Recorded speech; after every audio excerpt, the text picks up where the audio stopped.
In the name of the one whose love is perfect. Amen.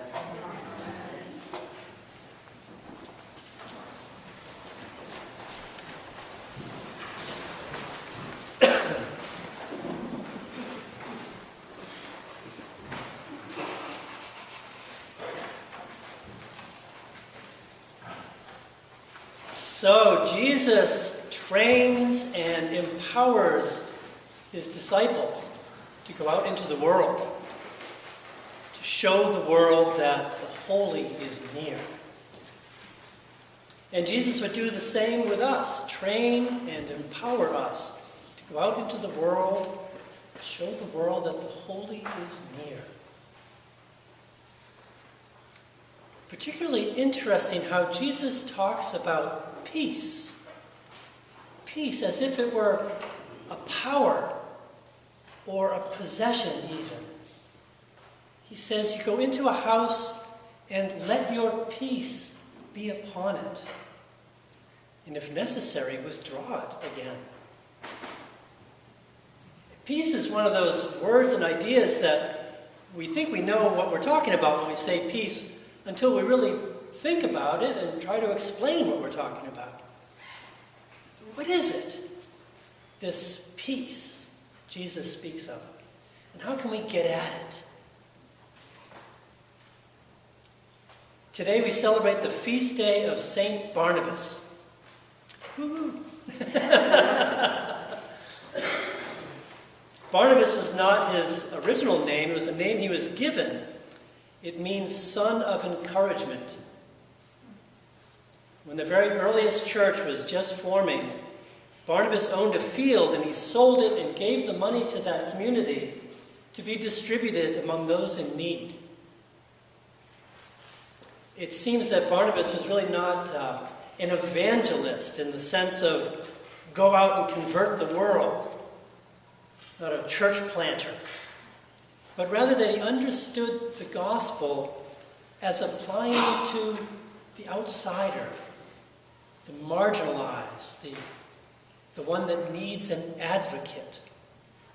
The gospel as advocate for those who have none, which usually means the poor, people without family, without education, without access to the halls of privilege, power. Barnabas also traveled and worked with Paul for a while, as in St. Paul. And he advocated for Paul when Paul was an outsider. This guy who was persecuting the church with violence, now he says he's one of us. And we don't believe it. Barnabas says, no, I think this is real. Give him a chance. And then later, when maybe Paul is really the insider, he and Barnabas have some kind of a split. There's some differences. And I think it took some real integrity on Barnabas' part to stand up to Paul at that time. We see Barnabas as someone moving through the world with his head held up in the face of adversity. Because he's got this attitude, I think, of, well, let's do something. Let's just try it. Let's mix in the world and try this gospel thing. Try doing it, whether we get it right or not. Jesus said, I send you out as sheep in the midst of wolves.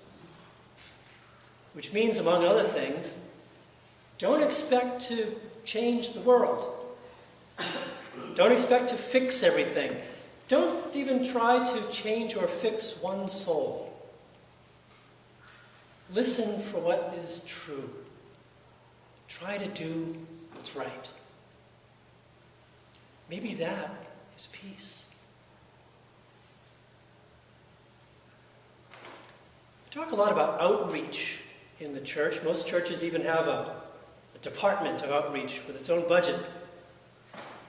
I don't think Barnabas reached out to the outsider.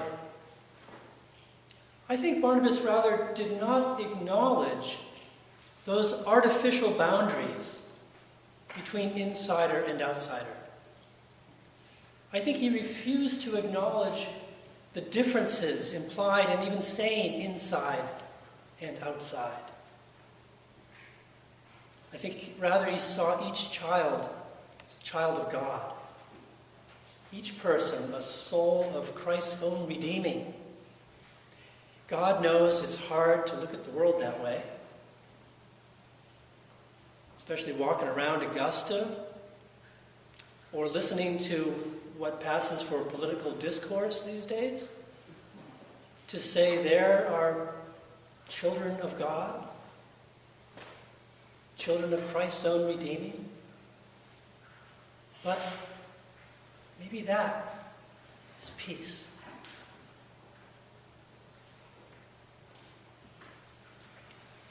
Barnabas played a secondary role in his ministry, kind of behind the scenes. Face it, Paul was bombast. And for all of his virtues, he loved to be heard and have his authority acknowledged.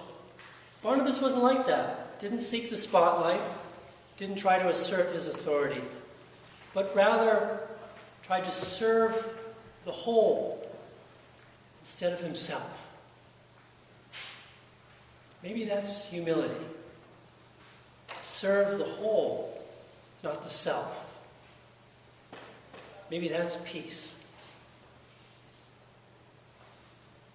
Now, we who consider ourselves St. Matthews, we are now also becoming St. Barnabas. We are not absorbing St. Barnabas. St. Barnabas is not becoming attached to St. Matthews. What we are witnessing is a new creation. See, says the Lord, I'm doing something new. This one and this one make one. A new creation. And with the legacy and influence of Barnabas the saint, we are becoming infused, all of us, with servanthood. Infused with servanthood. A new call. A new call to get outside of ourselves. Outside of our little immediate and petty concerns. To find our peace. To go out and put it on the world around us. With gladness and singleness of heart.